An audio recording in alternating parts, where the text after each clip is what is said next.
Bom dia a todos e sejam muito bem-vindos à videoconferência de divulgação dos resultados do primeiro trimestre de 2023 da 3Tentos. Estão presentes conosco hoje os senhores Luiz Osório do Muncel, diretor-presidente e de Relações com Investidores, João Marcelo do Muncel, diretor e vice-presidente de Operações, e Eduardo Mota, gerente de RI da 3Tentos. Informamos que esta videoconferência está sendo gravada e será disponibilizada no site de RI da companhia, onde se encontra disponível a respectiva apresentação. Destaco que para quem precisar de tradução simultânea, temos essa ferramenta disponível no ícone do globo escrito Interpretation, localizado no centro inferior da tela. Para aqueles ouvindo a videoconferência em inglês, há a opção de silenciar o áudio original em português, clicando em Mute Original Áudio. Durante o evento, todos os participantes estarão apenas ouvindo a apresentação da empresa e, em seguida, iniciaremos a sessão de perguntas e respostas. As perguntas poderão ser feitas através de áudio, clicando no ícone Levantar a mão, disponível na parte inferior da tela. Para enviar a pergunta por texto, basta clicar no ícone Q&A, também disponível na parte inferior da tela, e digitar a sua pergunta. Antes de prosseguir, gostaríamos de esclarecer que eventuais declarações que possam ser feitas durante esta apresentação, relativas às perspectivas de negócios da companhia, às projeções e metas operacionais e financeiras e ao potencial de crescimento futuro da 3Tentos, constituem-se em meras crenças e expectativas da administração da companhia, baseada nas informações atualmente disponíveis. Essas declarações envolvem riscos e incertezas, e, portanto, depende de circunstâncias que podem ou não ocorrer. Investidores devem compreender que condições econômicas gerais do agronegócio e outros fatores operacionais que podem afetar o desempenho futuro da 3Tentos e conduzir a resultados que diferem materialmente daqueles expressos em tais considerações futuras. Agora gostaria de passar a palavra ao senhor Luiz Osório do Muncel. Por favor, senhor Luiz, pode prosseguir. Tá, ok, muito obrigado. Desejar um bom dia a todos e que tenhamos aqui uma boa conferência, que possamos mostrar como foram as atividades da 3Tentos nesse primeiro TRI 23 e também tirar algumas dúvidas, questões que vocês tiverem no final. Sem dúvida nenhuma, a gente começa com esse título aí do crescimento da 3Tentos, do seu desempenho nos três pilares da empresa, insumos, grãos e indústria. E eu queria trazer, assim, alguma cor quanto a 3Tentos trabalhando forte no seu ritmo de expansão, entrando em novas áreas aqui no Rio Grande do Sul, iniciando novas unidades, entrando em novas áreas no Mato Grosso, com novas unidades sendo iniciadas também. Mas o que nos anima muito e nos dá muita segurança nas unidades que hoje já estão, para nós, a gente definiu que até 3 anos é uma unidade nova, acima de 3 anos é uma unidade ainda em maturação e 4 anos, 5 anos ela já fica madura. Em todos os níveis, obviamente que nas unidades mais novas esse percentual é maior, a 3Tentos vem ganhando share. E essas vendas recorrentes com agricultores que a gente tem contato já há muitos anos, ou aqueles agricultores que estão no segundo ano como cliente da loja, ele vem trazendo resultados assim muito animadores para a empresa e isso vai nos dando sempre mais e mais energia para seguirmos. As regiões, essa safra foi uma safra quebrada, mais uma, infelizmente, a gente acompanha isso.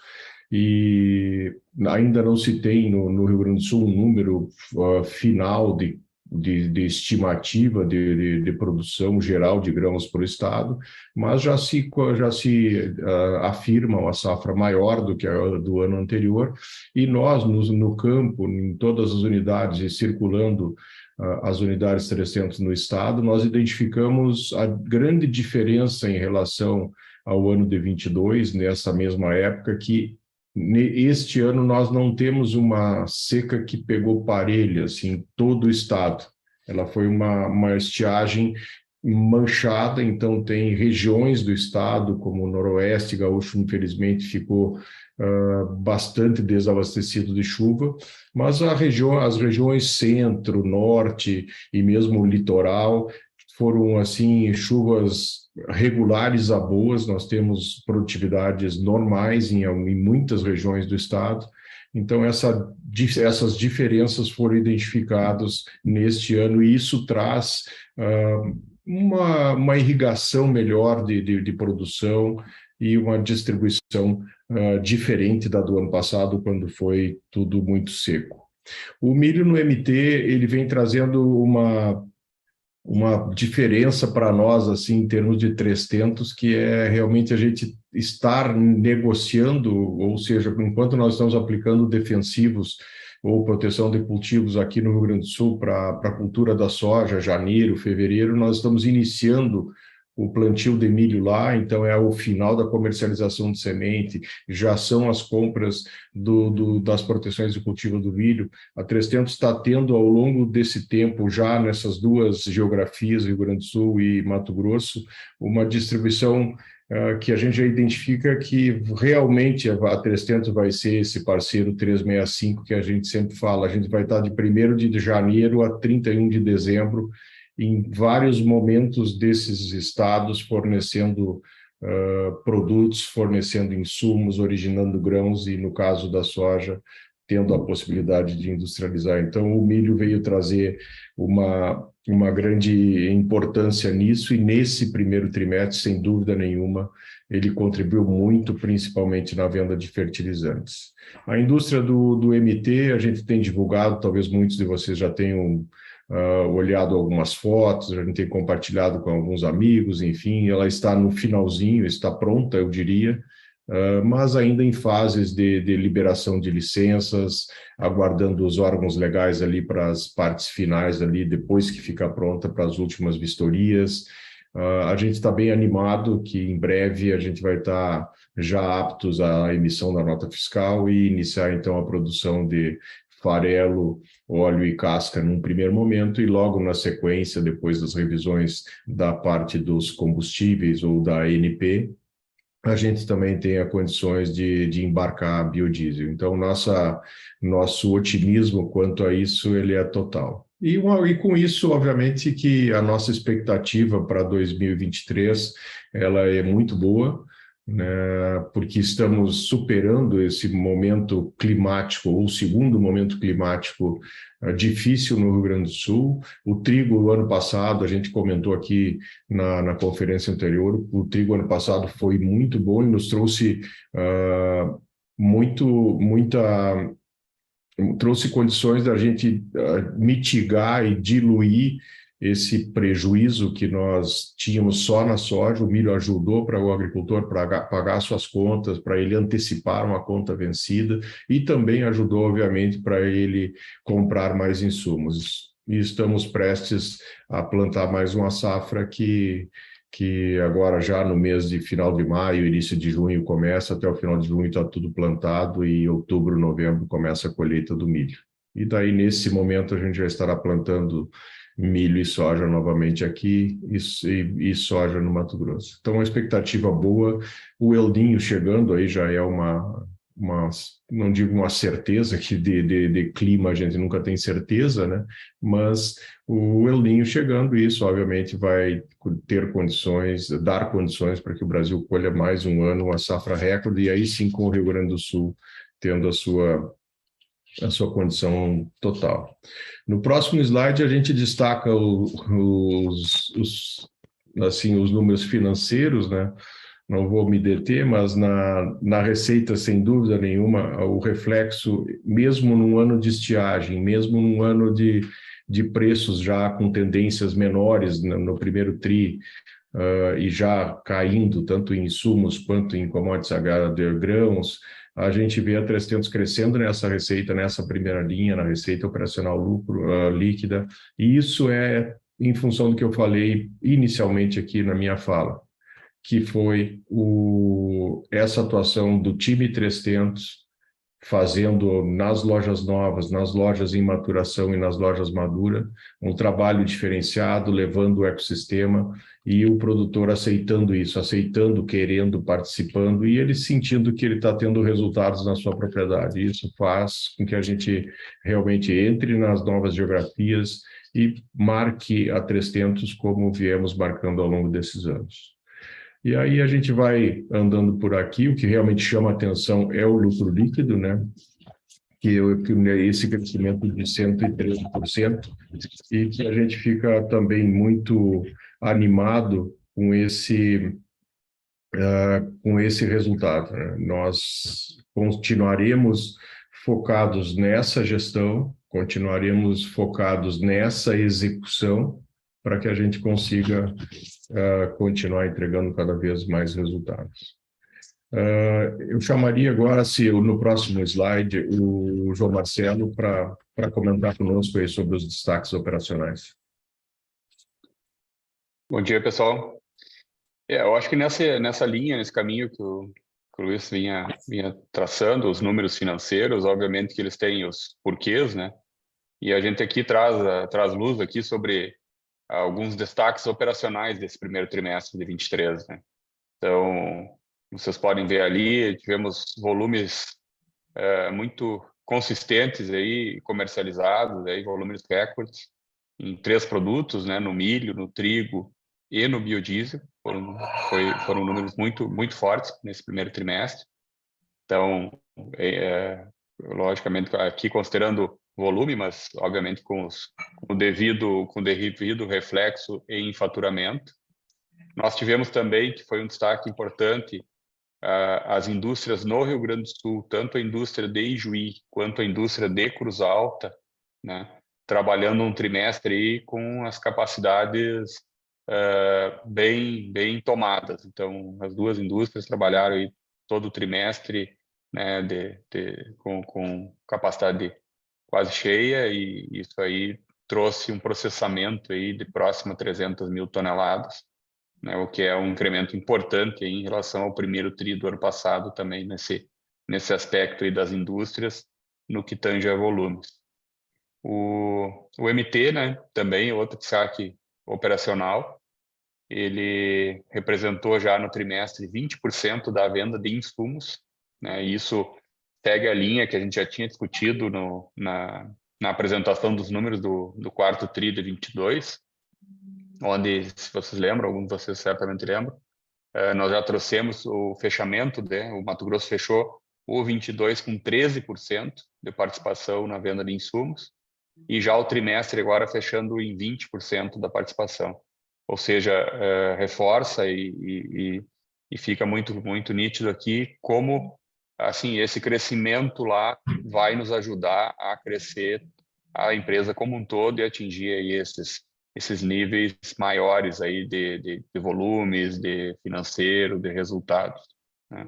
Então, obviamente que essas lojas aí do Mato Grosso, elas já vêm trazendo aí venda de insumos tanto para soja quanto para milho, mas aí um destaque, como o Luiz Osório também já trouxe ali, bastante importante para a safra de milho, que foi uma safra, talvez a primeira safra que a 300 participou efetivamente, né, já com a equipe já mais robusta, mais engajada e mais treinada aí para fazer. A gente segue no objetivo da expansão, que eu vou falar um pouco adiante ali, e essa equipe vai seguir crescendo e certamente entregando resultados ainda melhores. A gente pode ver no próximo, né, slide, que é a questão aqui um pouco mais aberta aqui pelos segmentos da empresa, que a gente tem falado aqui, que sem dúvida nenhuma estamos num ambiente desafiador aí, tanto econômico quanto no próprio agronegócio, né? Obviamente reforçado aqui no Rio Grande do Sul, ou com a questão ainda dessa estiagem, como foi falado ali, não tão forte quanto a safra 21-22, mas ainda não tivemos aqui uma safra considerada normal, né? Ainda tivemos uma safra aquém do potencial do estado. E, obviamente, agora até mais recente, a própria questão dos preços de commodities, que também acabam trazendo aí o cenário também para esse aspecto aí de maior desafio. Mas eu acho que mesmo com esse pano de fundo, né, eu acho que a gente pode ver aqui, antes eu falei um pouco mais ali da parte da parte operacional, de volumes ali, onde tivemos os destaques, mas mesmo com um cenário de preços, né, um pouco mais baixos aí, ou mais baixos na maioria dos itens aqui que compõem as linhas de faturamento a 300, acho que a gente pode notar aqui, né, que também tivemos crescimento em receita líquida nos 3 segmentos, né? Então, os 3 segmentos aqui tiveram crescimento em receita líquida, né? Então, nos insumos aí, esse crescimento veio em boa medida do fertilizante, né? Então, a questão do aumento na nossa venda de fertilizantes, aí muito reforçado pelo Mato Grosso e pela competitividade, né? Nós vínhamos bem com estoques bastante ajustados, né? Comprando realmente as necessidades e isso não nos deixou sempre muito competitivo, ao passo que o mercado, de uma forma geral, estava estocado com estoques mais altos. Então, o fato de nós estar com estoques muito baixos, assim, de fertilizantes, nos deu condição de reagir melhor e ter muito mais competitividade de preço na hora que houve as reduções de preço, né? Essa questão aí em algum aspecto os defensivos, né, impactados pela estiagem no Rio Grande do Sul, que obviamente reduz um pouco o consumo, e essa redução geralmente ela se dá nesses anos mais desse problema climático no primeiro trimestre, que é onde tem o forte da aplicação desses produtos, né? Na questão de grãos, eu acho que aí os destaques que até também foram trazidos anteriormente aqui, que foi uma originação muito boa da safra de milho aqui no Rio Grande do Sul, né? Até, né, contrapondo um pouco a questão da estiagem, mas aí veio muito da melhora da nossa participação, do nosso ganho de market share, de novas unidades e um pouco também que o Luiz falou ali desse problema climático não generalizado. Então, em regiões nós tivemos safras boas e essas safras aí, com a nossa participação efetiva, trouxeram resultados bons aí na originação. Assim como a comercialização do trigo, né, que foi colhido no final do ano passado, mas que uma safra excepcional no Rio Grande do Sul, recorde total, né? Mas a comercialização desse trigo ela não ocorre só lá no momento da colheita, ela vem ocorrendo, e esse primeiro tri é um mês importante, são meses importantes para essa comercialização, assim como vai continuar tendo comercialização no decorrer do ano também ainda da safra passada que tá armazenada e está sendo comercializada à medida que a gente vai negociando com os produtores. Na indústria aí tivemos, né, praticamente o dobro de faturamento. De novo aí tem aspectos importantes aí de operacionais aí que vieram, né? Então de ganho de volume, né? E o aumento da capacidade, obviamente, de cruz alta. E aí com as margens do farelo contribuindo bastante aí para a sustentação aí do negócio de indústria dentro do 300. Acho que a gente pode passar para o próximo slide. Daqui eu acho que eu volto, né, João Marcelo? Então, o EBITDA é também um foco da empresa, né? Nós, obviamente, estamos sendo impactados pelo desempenho dos segmentos, a gente sabe disso, né? Então, quando nós comparamos com o primeiro TRI do ano passado, a gente identifica esse crescimento, sim, no número absoluto, né? Estamos indo aí para 108 milhões, de 96 para 108, mas nós identificamos essa queda na margem. Nós identificamos aonde isso acontece, como está acontecendo, estamos muito atentos aí, sabemos ali onde são as despesas não recorrentes, né, que isso são frutos decorrem de uma expansão que a companhia está fazendo, tanto no Rio Grande do Sul quanto no Mato Grosso. Temos trabalhado constantemente com o nosso time por essa eficiência.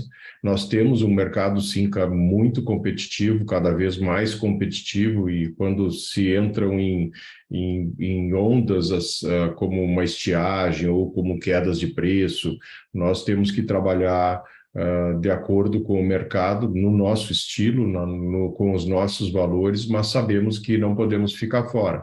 Então, vamos atuando dessa forma.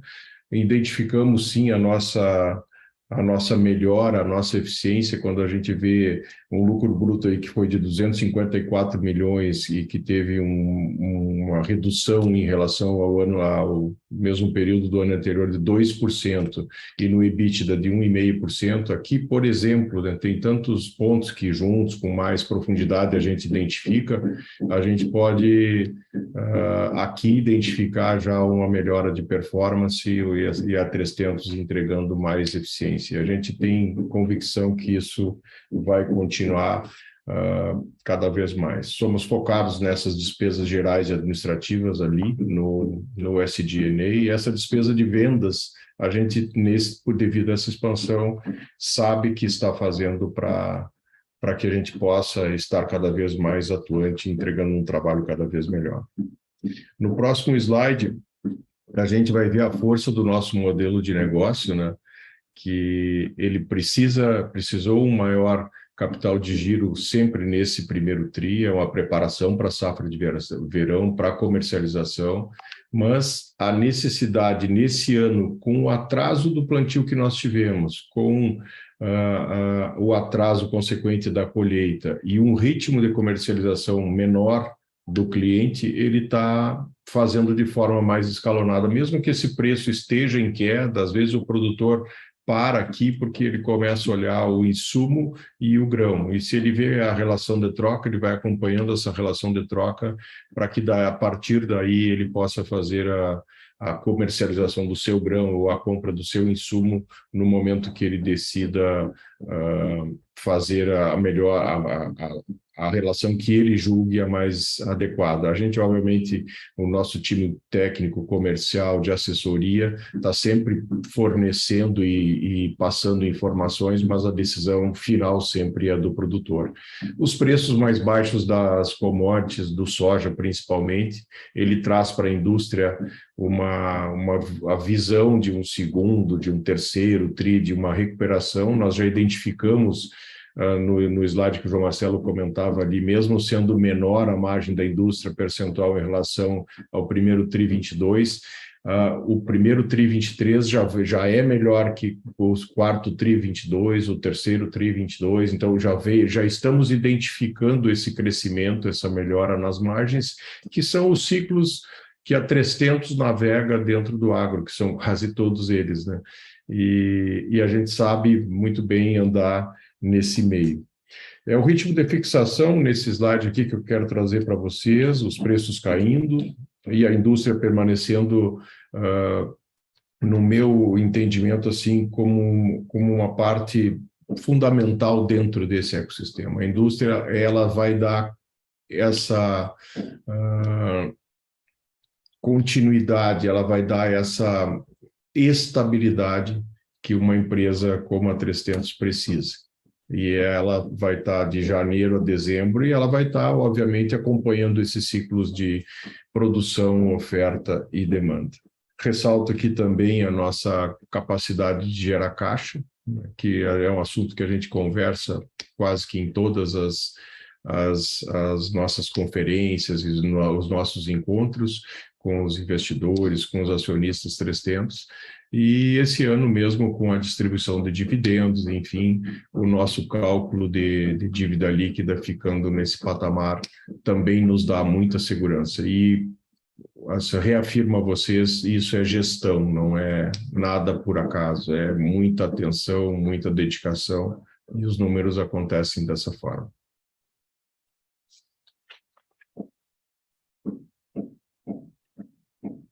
Eu aqui gostaria de trazer, né? Então, os investimentos realizados, que eu acho que, como o Luiz trouxe ali na questão do capital de giro, né? Essa redução nossa de endividamento, né? Essa geração toda de caixa que a empresa faz, nós podemos ver nesse gráfico aqui.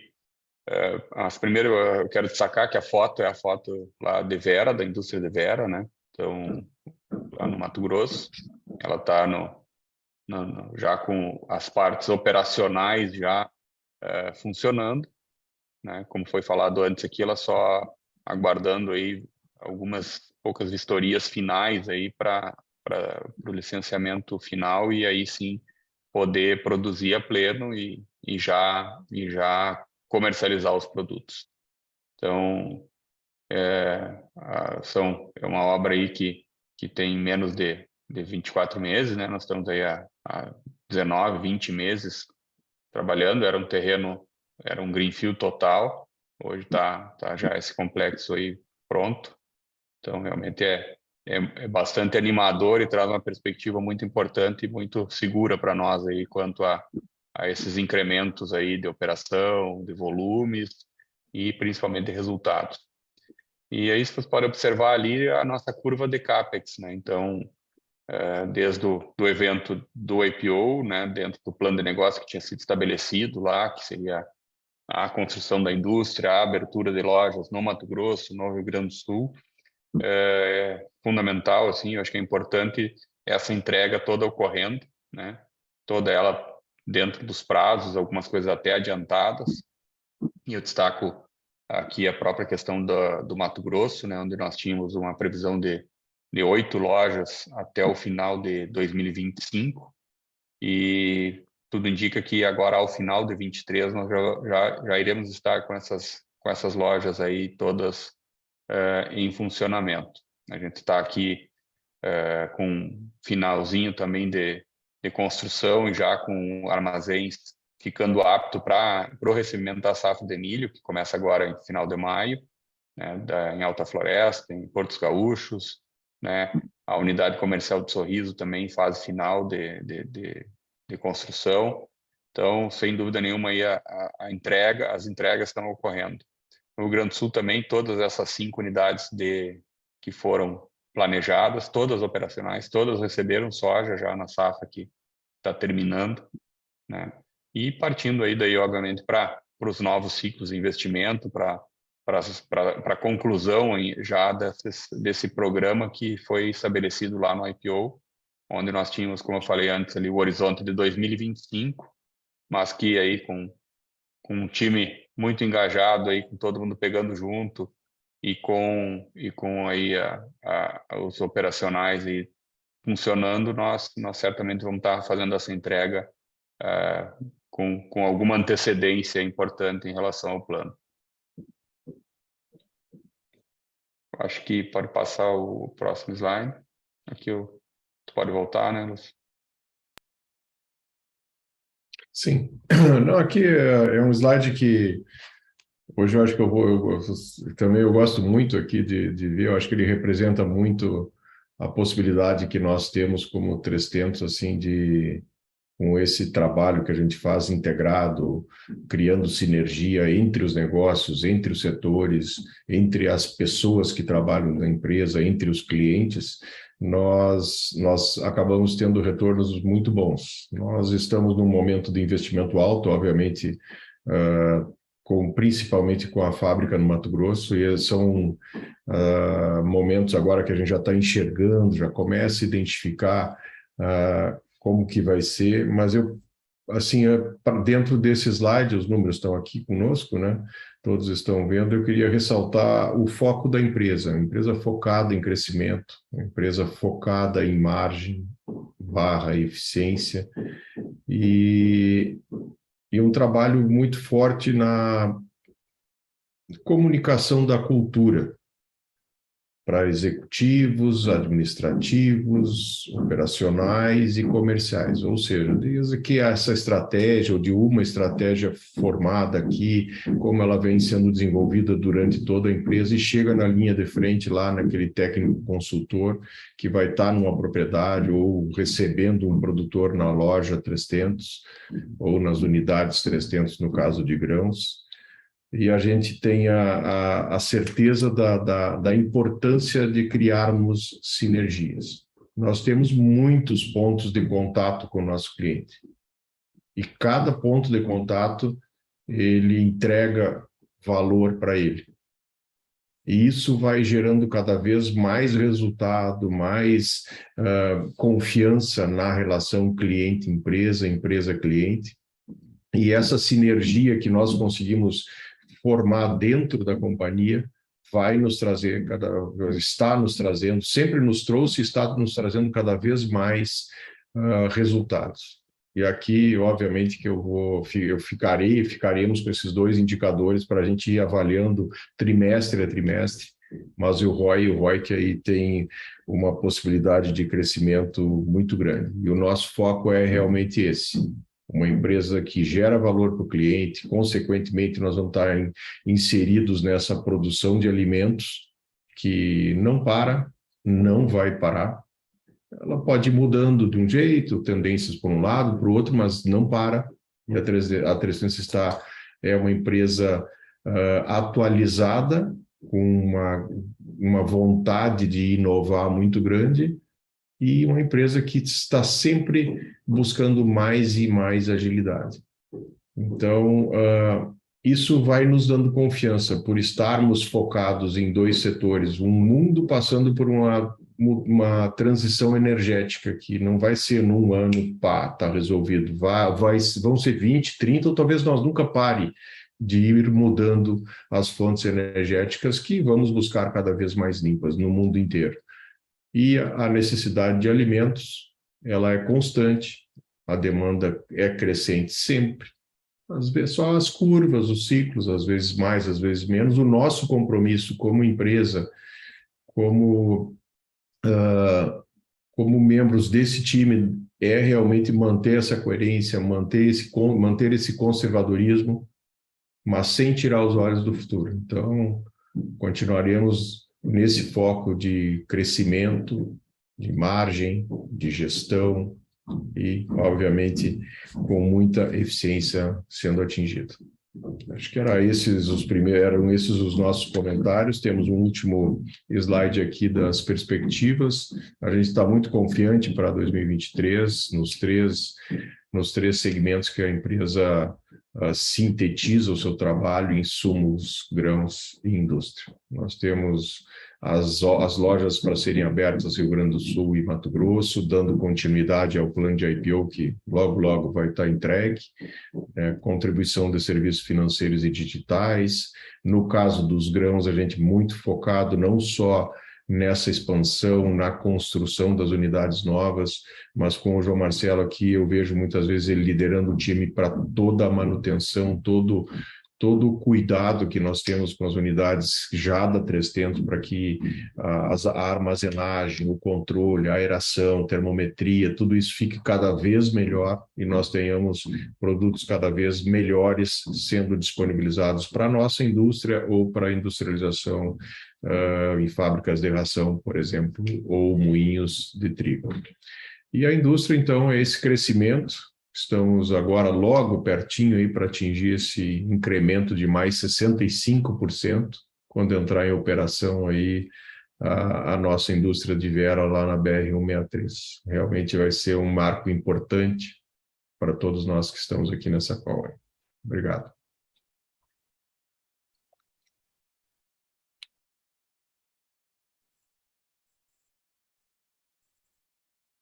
Agora daremos início à sessão de perguntas e respostas. As perguntas podem ser feitas através de áudio, clicando no ícone Levantar a mão, Raise Hand, disponível na parte inferior da tela. Neste momento, uma solicitação para ativar o seu microfone aparecerá na tela. Para enviar sua pergunta de texto, basta clicar no ícone Q&A, também disponível na parte inferior da tela, e digitar a sua pergunta. Vamos à nossa primeira pergunta. É do Henrique Brustolin, analista sell-side BTG Pactual. Henrique, iremos habilitar o seu áudio para que você possa realizar a sua pergunta. Henrique, pode prosseguir, por favor. Bom dia, Luiz. Bom dia, João. Dois pontos que eu queria explorar. O primeiro, com relação a margens do varejo, né? Quando a gente olha essa pressão de margens pelo estoque de defensivos, vocês conseguem quantificar um pouco quanto, né, dos 560 milhões que vocês ainda têm em estoque, eles ainda podem refletir esse impacto ao longo dos próximos trimestres, né? Meio que tentando entender quanto que esse carrego de margem mais pressionada por movimentos de preço do mercado ainda podem, né, afetar o resultado de vocês. E ainda em margem do varejo, acho que seria interessante ouvir também, né, desconsiderando o mix de produto, como que margens no Mato Grosso estão evoluindo contra o Rio Grande do Sul e contra a expectativa da empresa, né? Até se talvez também um ambiente competitivo na região possa estar um pouco por trás dessa margem um pouco mais pressionada. E o segundo ponto para explorar é com relação à indústria de Mato Grosso. A gente vê um desconto de preço de grãos no Brasil agora, né, com a entrada da safra recorde e todo o desconto logístico aumentando em relação ao preço internacional. Então, seria legal também, acho, ouvir de vocês como que está a originação de grãos no Mato Grosso, e aí, talvez nessa perspectiva de originação de soja a preços menores, como que vocês veem a competitividade de margem da indústria lá versus a do Rio Grande do Sul para esse ano?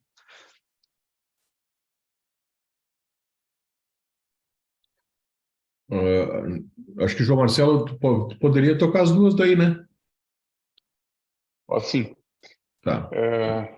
Henrique, assim, em relação à margem do varejo, né, ela sem dúvida que ela tem algum impacto aí nesses itens que tu falaste mesmo ali, essa redução que houve ali nesses 2 pontos percentuais, ela está ligada a mix de produto, né? Então nós tivemos um crescimento do fertilizante no mix de insumos.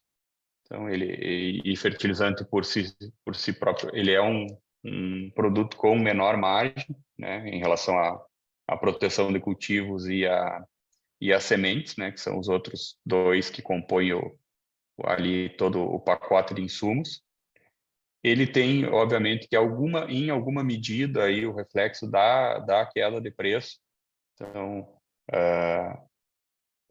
itens que já estavam comprados, eles baixaram de preço e, obviamente, que a gente teve que adequar e vender no preço de mercado um estoque que estava comprado ligeiramente mais alto. Só que aqui eu destaco, assim, a 300, ela sempre trabalhou por característica com estoques não tão altos, e muito desse estoque, hoje nós temos, assim, ele já está vendido ao produtor. Então, ele é um estoque muito mais um estoque de logística, né? Um estoque de transição entre a compra e a entrega. Então, hoje a nossa carteira de venda, entrega futura e pedidos de compra, o número de 31 de março era 800 milhões de reais em carteira, entre venda futura e pedido de compra. Então, isso aí, em grande medida, ele cobre os estoques, né? Então, obviamente que pontualmente aqui ou ali vai ter algum produto que está estocado com preço mais alto, mas eu acredito que o impacto dessa redução via redução do preço de estoques, ele aconteceu mais nesse primeiro trimestre. Eu acho que esse talvez tenha sido o trimestre onde ele mais apareceu.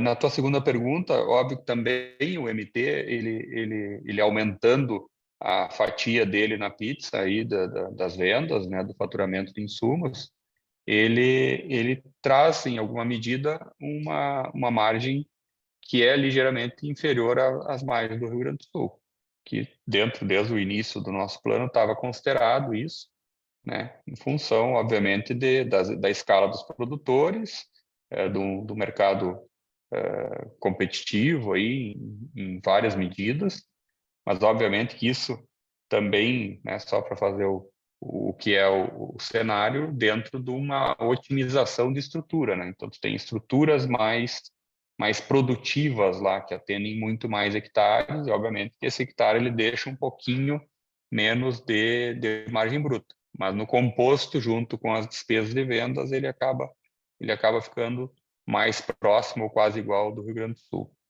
Então, acho que nessas duas linhas, assim, eu acho que o destaque é o estoque, ele está bem sob controle, assim, o nosso impacto em margem, ele talvez já tenha ocorrido agora no primeiro trimestre. A empresa está com esse estoque praticamente todo ele vendido, né? Então, não é uma situação que vai continuar tendo reflexo durante o ano em maior medida. Em relação ao mix de produto, o fertilizante cresceu, também trouxe isso. Mato Grosso crescendo também traz em alguma medida isso, mas ainda assim eu acho que se compôs uma margem importante, embora tenha tido ali aqueles 2 pontos, eu acho que ainda se mantém num nível bem interessante, e se olhar outros players aí do setor, eu acho que é uma margem bastante robusta ainda. Com relação à indústria, né, que é o teu terceiro ponto, a originação da safra tem sido muito boa, né, no Mato Grosso. A gente está com a nossa capacidade estática lotada, né, então nós estamos com todos os espaços que nós tínhamos lá para estocagem estão originados aí do produtor. Então, realmente essa queda de preço, ele tem aspectos de um potencial, digamos assim, uma matéria-prima mais barata, obviamente, que ela embora o complexo ele tenha reflexo, mas ela é mais competitiva, e é mais oportunidade para fazer margem. Então, a originação aqui no Rio Grande do Sul também, mesmo com a estiagem, né? Como a gente falou ali, é importante dizer que nós estamos em níveis bem confortáveis também de originação via produtor, e tivemos aí ganhos importantes aí de market share aí em várias regiões, e nessas 5 unidades onde nós entramos também com um market share interessante aí para ser o primeiro ano de operação. Então, a originação no nosso atendimento também está super bem encaminhada. Está super claro, João. Muito obrigado.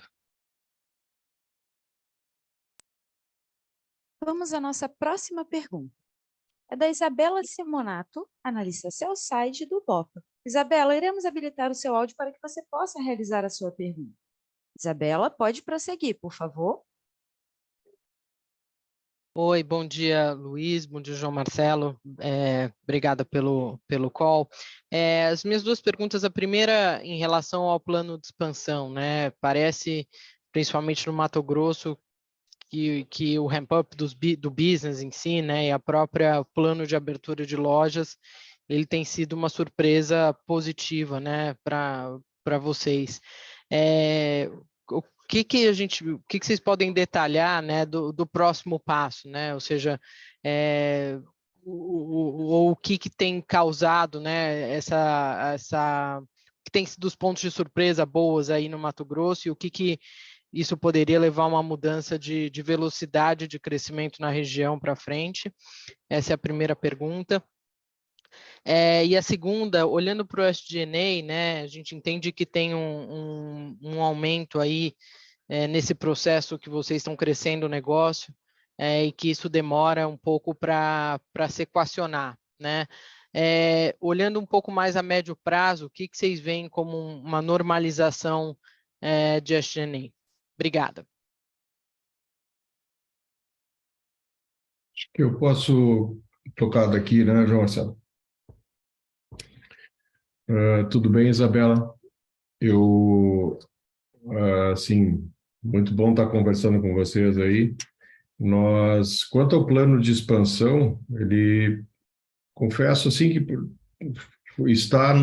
assim, tem um grau de surpresa para nós, mas nós tínhamos assim uma confiança muito grande que ele seria, talvez não nesse ritmo tão acelerado assim como está sendo, mas num ritmo bom, nesse entendimento do produtor, pelo fato da gente conhecer muito a agricultura, conhecer muito o Rio Grande do Sul, e também por estarmos no Centro-Oeste lá como família desde 82, e o João Marcelo e eu desde 2002, né? Inclusive com propriedades lá, a gente já comentou sobre isso anteriormente. E então nós sabíamos que a 300 ia chegar contribuindo com atividades, contribuindo com produtos, contribuindo com posturas que eram diferentes, que eram mais, que tinham mais fit com o agricultor daquela região. Nós seguimos fazendo planos, né, para a continuidade da expansão, como falamos anteriormente, né, o crescimento ele faz parte do nosso foco, então é crescimento, é eficiência, é margem, é realmente gerar valor para o cliente e se continuar inserido nesse negócio agroalimento, energia renovável. Então, a gente vai continuar, nós faremos movimentos em regiões que nós conhecemos, com situações que vão nos dar, assim, grandes chances de continuar obtendo sucessos como esse que a gente está apenas no início, dando os primeiros passinhos no Mato Grosso quanto a resultados. Então, a gente vai continuar crescendo. Obviamente, nesse momento, a gente ainda não tem como conversar aqui com vocês quais são as opções, aonde seriam, mas a gente vem trabalhando algumas linhas de crescimentos bem importantes. E quanto ao SG&A, nós fechamos o ano de 2022 já num SG&A que foi de 8,3, se eu não me engano, em relação à receita operacional líquida, e nós vamos buscar o 7. Esse é o nosso objetivo. A gente sabe que nós já chegamos a atingir menos do que isso, e nós vamos estar nessa busca como indicador. Mas mais importante que tudo é que, para que esse número aconteça, nós precisamos continuar tendo cada vez mais um time e todas as pessoas que estão entrando muito bem informados, muito bem aculturados do modelo da 300, de o que nós queremos, o porquê nós queremos. Então, isso tem dado resultado, tem sido legal. A gente sabe que esse é um momento de fazer esses investimentos realmente, principalmente referente a ter uma estrutura robusta de vendas para que aconteça a receita, e agora trabalhando esses ajustes aí para que a gente possa ser cada vez mais eficiente. Super claro, obrigada. Obrigado, Isabela. Nossa próxima pergunta é do Matheus Enfield, analista sell-side do UBS. Matheus, iremos habilitar o seu áudio para que você possa realizar a sua pergunta. Matheus, pode prosseguir, por favor. Opa, bom dia, pessoal. Obrigado por pegar as perguntas. Minha primeira pergunta, se eu puder só entender um pouquinho o update de guidance, as 500 mil toneladas ali de esmagamento no Mato Grosso que vocês colocaram para esse ano, se a gente puder ter um pouco mais de cor, o que mudou versus a previsão anterior de 330 mil toneladas, e se com a entrada na planta agora no curto prazo, vocês podem dar alguma cor de como tem avançado o lado comercial dessa operação, né? Se já existem os contratos de venda de biodiesel na região, e se esses contratos estão em condições similares ao que vem no Rio Grande. Daí, se eu puder fazer um follow-up da pergunta anterior, da Isabela, eu entendo que vocês estão pensando numa eventual nova avenida de crescimento ou em continuar o plano que foi desenhado, mas o que está sendo analisado hoje, ou quais são os passos que a gente pode esperar, assim, se a companhia está esperando maturação dos projetos atuais antes de anunciar uma nova onda de investimentos, se esperar, não sei, a alavancagem não está alta, mas cair mais ainda, quais são os gatilhos para vocês anunciarem um novo plano ou andarem para frente com isso? Obrigado. Eu vou dar algumas informações aqui, João Marcelo, e tu me complementa ali, se for o caso, né, se tu achar que eu esqueci de alguma coisa. 500 mil, 600 mil eram sempre assim, há algum tempo vem sendo o nosso foco. Nós devemos fazer isso, o crush desse volume, né, entre 500 e 600 mil toneladas até o final do ano. Nós sabemos que mesmo largando a planta, a gente tem ainda alguns dias ali, algumas semanas de preparação, e também assim, está tudo acertado pelo TRO Rondonópolis, e de Rondonópolis até Santos de trem para vir o farelo. Está tudo acertado também nos terminais em Santos para que a gente faça esse escoamento. Nós já estamos com os navios pré-determinados, um pequeno para junho, depois julho, agosto, setembro, outubro, novembro, dezembro. Então, Matheus, o nosso planejamento, ele não é só uma questão lá de fábrica, disponibilidade de soja, ele vai em todas as pontas para que a gente tenha segurança até esse navio ter zarpado, chegar no destino, né, na qualidade contratada e, obviamente, a gente continuar tendo o nome 300 cada vez melhor, melhor falado, ou melhor conhecido a nível de mundo. Quanto ao biodiesel, sim, a gente vai primeiro, a usina está praticamente pronta, né? Ela até é mais rápida muito mais rápida do que o crush, né? Então ela está praticamente pronta, toda a tancagem, enfim, tudo. As licenças, a gente, pela experiência que nós temos, depois o João Marcelo, se quiser complementar, ele pode complementar, elas demoram um pouco mais, elas são mais técnicas em relação que nós trabalhamos com 2 ministérios, o Ministério de Minas e Energias, quando se fala em biodiesel, e o Ministério de Agricultura, quando se fala em crush. E nós, o Ministério de Minas e Energias, por ser um produto inflamável, por exemplo, né, um dos motivos, são licenças mais demoradas. Então, a gente está esperando, focando nesse momento toda a parte operacional do crush. Ela estando pronta, a gente já dá início nas licenças de biodiesel. E aí, a comercialização é nossos contatos diretos com as distribuidoras que nós temos. Nós estamos mantendo, o mercado mantém isso de fazer contratos bimensais, né? Então, quando provavelmente julho, agosto, talvez no bimestre setembro, outubro, novembro, dezembro, a 300 Mato Grosso já esteja fazendo esses volumes. E se os produtos saírem antes, a licença sair antes, a gente obviamente antecipa, ou vamos fazer a comercialização de óleo, para que o crush não pare no momento que realmente ele alinhar. Os novos investimentos, um dos motivos a gente olha essa taxa de juros alta, ela hoje faz a gente pensar 2 vezes, sem dúvida nenhuma, paralelo às oportunidades que nós temos, e são muitas oportunidades, parece que elas estão aumentando.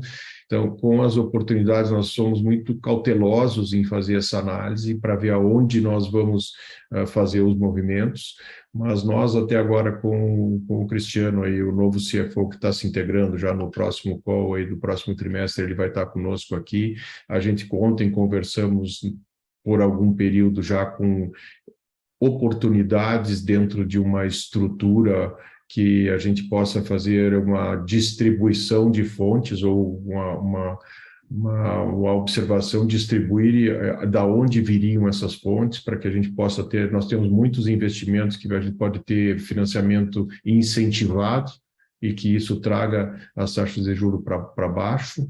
Então, são vários cenários que a gente vai escrevendo e várias oportunidades que nós temos nesse sentido da captação do recurso e no sentido das oportunidades de negócio mesmo, assim, tanto empresas que querem fazer fusão ou mesmo fazer a venda total ou mesmo greenfield, né? Nós analisamos todos eles, estamos analisando todos eles, para que a gente possa fazer um movimento depois desse plano de IPO entregue, ou quando ele estiver quase no fim, a gente já está começando efetivamente esse novo marco que a 300 dará na sequência. Não sei se o João Marcelo disse alguma coisa aí. Não, tá perfeito. É só ali, né, esse guidance inicial que subiu para 500 mil toneladas, assim, à medida que ele está aproximando essa questão do efetivo startup, vai nos dando segurança de obviamente, fazer um planejamento mais dentro da real situação do momento em termos de atividade operacional, né? Então, por isso que a gente já está mais otimista aí na questão da largada. A questão, só complementando ali,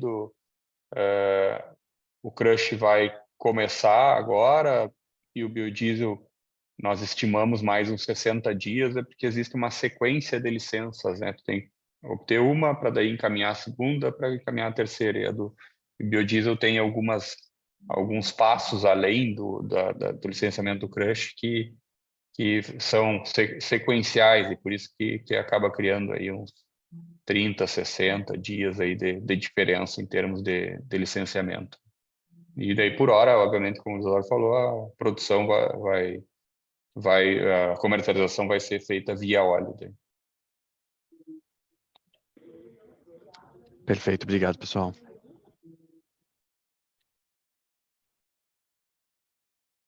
Nossa próxima pergunta é do Pedro Luiz Fonseca, analista sell-side da XP.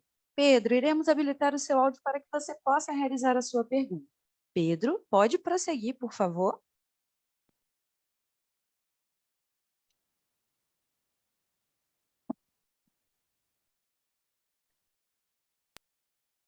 Pedro, pode prosseguir, por favor?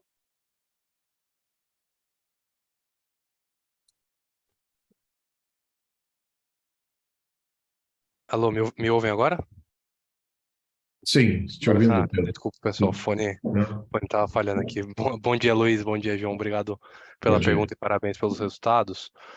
O meu primeiro ponto, eu queria fazer um follow-up na questão que o Henrique levantou aqui. Quando a gente pensa em indústria, de fato, a ponta de originação parece uma dinâmica bem melhor, indicando custos menores.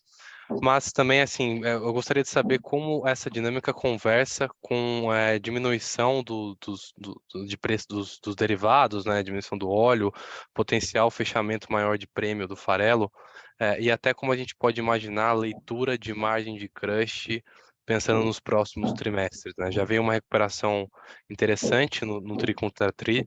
Dá para a gente imaginar, olhando nos próximos tris aí no curto prazo, mais recuperação? Ou talvez essa dinâmica dos derivados possa impactar? Esse seria meu primeiro ponto. E o segundo ponto, eu queria entender um pouco a dinâmica de margem de grãos no trimestre, né? Quando a gente olha composição de top line de grãos, o mix veio melhor, né? Com crescimento de trigo e de milho, mas a margem ficou praticamente flat, né, no ano contra ano. Então, eu gostaria de um pouco, se vocês puderem dar um pouco mais de cor, como foi a dinâmica de margens de grãos no tri, né? Se o impacto aí, talvez vamos dizer, o não aumento da margem foi decorrente dessa queda de preço, ou teve alguma outra dinâmica que acabou impactando o trigo ou o milho. Enfim, seria interessante um pouco mais de cor nessa dinâmica de margem de grãos. Obrigado. Quer começar aí, João Marcelo? Ou quer que eu comece? Não, posso começar. Eu acho que a questão, Pedro, primeiro é essa das margens ali, né, que tu falou ali do trigo e do milho, aqui do mix de grãos.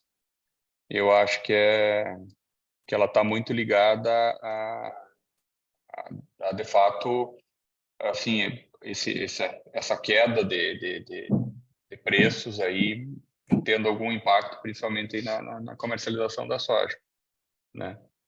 Mas assim, nós estamos bem otimistas, assim, que, né, como eu falei antes ali, o trigo segue tendo comercialização à frente, né? Então nós vamos seguir ainda vendendo trigo nos próximos trimestres aí. E o próprio milho é um produto que nós tivemos uma comercialização via o milho do Rio Grande do Sul, mas entra agora uma participação importante da empresa na comercialização de milho também no Mato Grosso, né? Então, nós entendemos aí que o segmento de grãos ele vai estar forte em termos de faturamento, e a questão de margens aí ele vai estar tendo uma dinâmica aí sustentada, né? Por esse equilíbrio aí, essa variação de mix de produtos que a gente vai tendo, mas sempre com milho e trigo aparecendo em boa medida aí na comercialização. Em relação ali ao farelo, acho que o Eduardo até pode falar melhor, mas aí eu acho que o que tem básico hoje em margem é a situação da Argentina, né? Acho que esse é o grande fato aí que nós temos aí, que vai ser uma realidade do ano todo aí, essa pressão de compra de farelo que vai certamente trazer no crushing combinado aí uma rentabilidade importante. Acho que ali, dando continuidade dos grãos, é isso aí mesmo, né, Marcelo, da indústria, tu comentou muito bem essa quebra na Argentina lá, que eu confesso que nos últimos dias eu não vi se eles mantiveram 25 ou baixaram para 23 milhões de toneladas, mas é uma safra, infelizmente, para eles e, enfim, para todos, mas é uma safra muito ruim, e vai pegar muito a exportação. A Argentina é o terceiro maior produtor de soja do mundo, como nós sabemos, um potencial de colher 50 milhões de toneladas, às vezes até mais, e vai colher 23. E ele é o maior exportador de farelo do mundo. Então, tem um mercado cativo que se abastece da Argentina há décadas. E não é os Estados Unidos e não é o Brasil. Então, o Brasil é o maior produtor, os Estados Unidos o segundo, a Argentina o terceiro, mas é o maior exportador de farelo.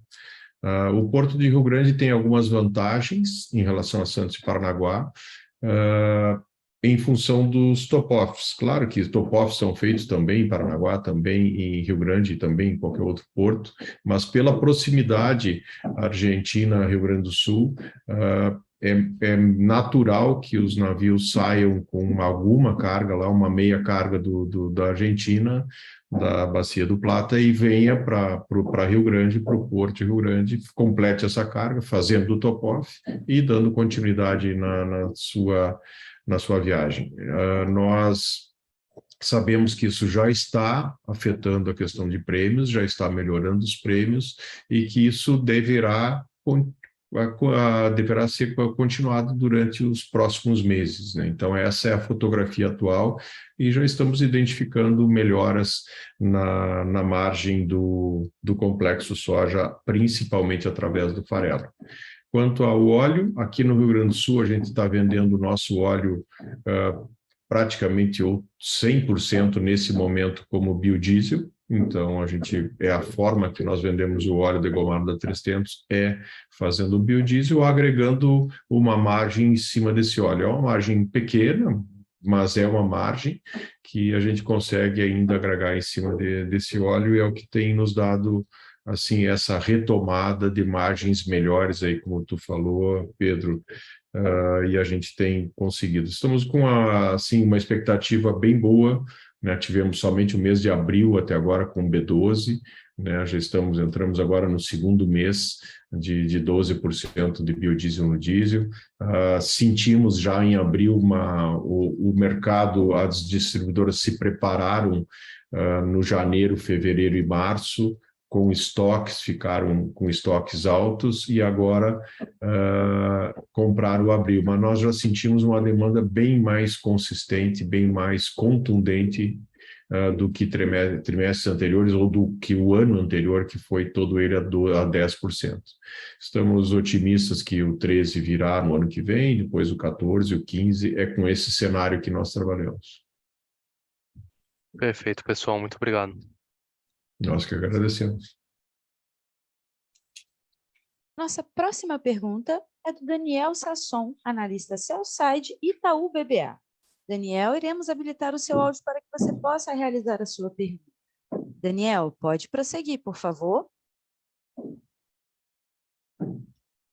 Oi, João, Luiz, obrigado pela oportunidade, parabéns pelos resultados. A minha primeira pergunta relação à liberação de capital de giro, que foi super forte nesse trimestre, né, na casa de 120 milhões. A gente viu um aumento importante da conta de fornecedores, provavelmente relacionado aí com um nível menor de fixação de grãos, né, por parte do produtor, o que faz sentido com esse ritmo mais lento aí de comercialização da safra. Vocês podem comentar um pouquinho sobre esse cenário, como a gente deveria pensar no capital de giro nos próximos trimestres, por gentileza? E a segunda pergunta, ainda nesse ponto de um ritmo mais lento de comercialização, né, um dos principais pontos que a gente conversa aqui com os investidores e que de repente os preocupa é em relação ao escoamento da produção e um overlap potencial entre soja, açúcar e agora o milho, né, na segunda safra.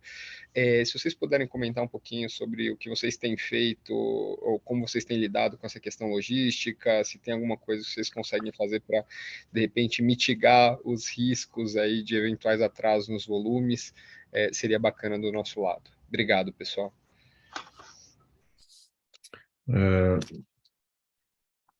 Legal, Daniel. Obrigado aí pela pergunta.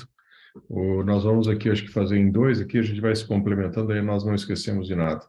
Então, quanto ao capital de giro, tu está absolutamente correto, a gente está preparado assim para a entrada dessa safra, né? Os produtores eles atrasaram assim essa comercialização, estão atrasando.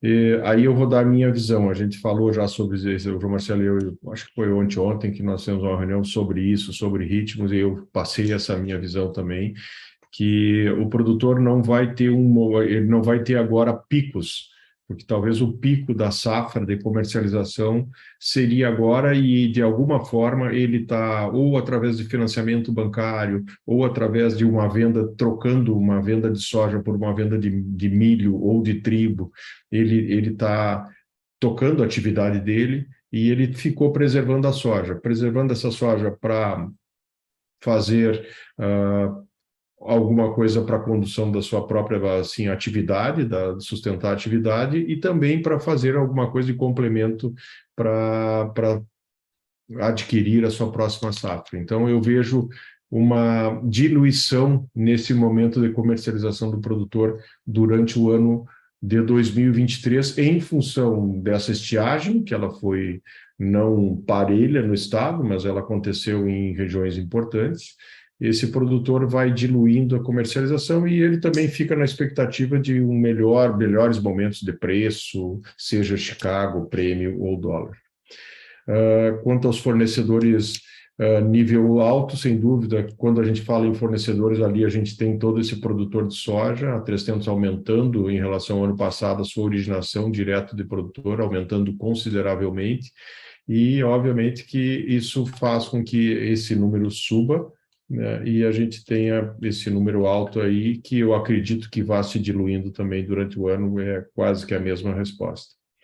E o ritmo lento da fixação tá em linha com o que está no mercado. Sobre o escoamento da produção, é uma preocupação que o setor tem há muito tempo. A gente conversa com governos, eu tenho que botar no plural, que daí não é só um governo, são todos os governos que desde que eu comecei a trabalhar, a gente tem essa conversa, tem a explanação do déficit de armazenagem que o Brasil tem, das dificuldades de rodovias, de portos, enfim.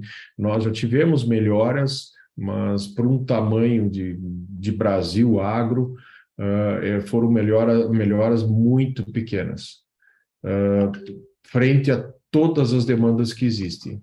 O que a 300 observa? Ela tenta fazer o seu melhor, fazer o seu investimento, fazer a sua expansão, fazer a armazenagem, comentei anteriormente, com a melhor qualidade possível, para que a gente possa, de alguma forma, ajudar a diminuir esses gargalos. E a gente está atento a isso também, tanto aqui no Rio Grande do Sul, nas nossas duas fábricas, as duas são com linhas férreas, praticamente 98% do farelo, só tem o número do ano anterior, do farelo transportado para exportação pela Rio Grande, pela 300 foi por linha férrea para Rio Grande.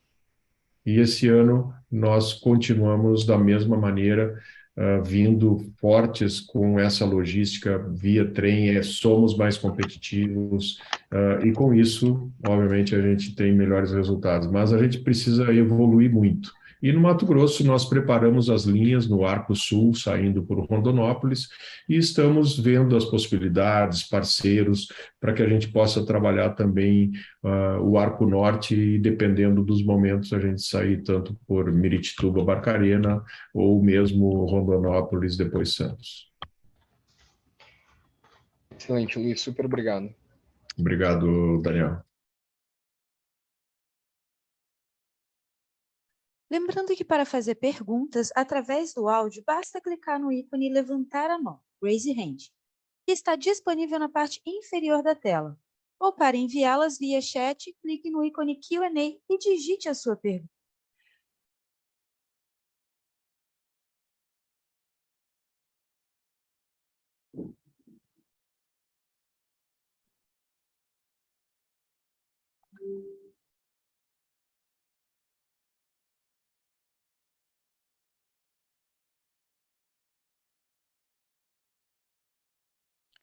Não havendo mais perguntas, encerramos a sessão de perguntas e respostas.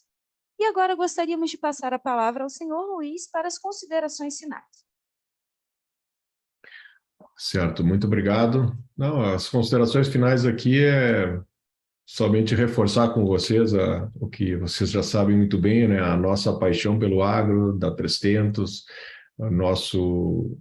nossa valorização, toda a nossa dedicação e o nosso reconhecimento à nossa trajetória até aqui, a todo um time hoje que somamos 2.000 pessoas que trabalham constantemente com esse mesmo foco, sabendo desse significado, que é produzir alimento, que é estar junto com o produtor no campo, que é estar nesse trabalho de oferecer uma energia renovável. Então, essa valorização a cada trimestre que a gente tem aqui a oportunidade de fazer, de valorizar esse time 300, de valorizar esse universo de produtores rurais brasileiros aí que fazem um trabalho maravilhoso.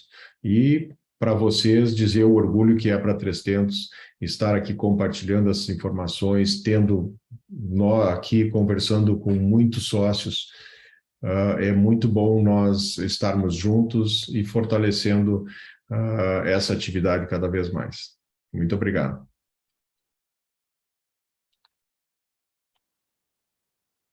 A videoconferência de resultados referente ao primeiro trimestre de 2023 da 300 está encerrada.